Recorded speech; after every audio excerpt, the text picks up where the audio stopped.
কেমন আছো বন্ধুরা? শুভ সকাল। একটু দেরি হয়ে গেল, আজকে সকাল থেকে না আমি খুব ব্যস্ত আছি। তার জন্য আমার এই দেখো এই শখের গাছ, এদেরকেও আমি জল দিতে ভুলে গেছি। তাই একটু বেলা হয়ে গেল, তাই ওদের একটু এখন একটু জল স্প্রে করে দিলাম। যাই হোক, আজকে তোমাদের আমার খুশি হওয়ার কারণটা জানাই। তোমরা তো জানোই অনেকেই যে আমার ছেলে বৌমা কর্মসূত্রে পুনেতে থাকে, তো ওরা প্রতি মাসেই একবার করে আসে। তো যখন ওরা ডেটটা বলে যে অমুক দিন যাচ্ছি, তখন আবার খুব আনন্দ হয়। সে সময় রান্না বান্না ঘর গোছানোর কাজে আমি একদম ব্যস্ত হয়ে পড়ি। তো আমি কী করব আজকে ভাবছি, তাহলে যাচ্ছে একটা কার্পেটই পাতি।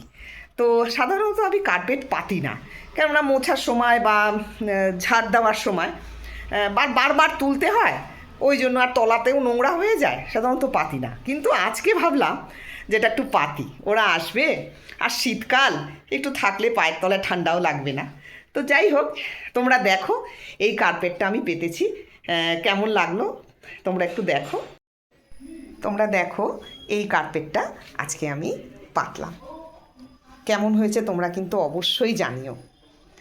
ইচ্ছা করেই পাতলাম যাতে ওরা আসলে ওরা দেখে একটু খুশি হয়।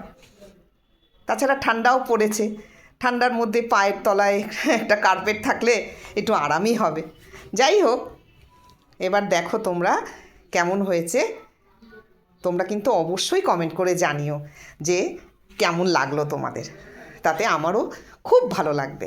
তোমরা সবাই ভালো থেকো।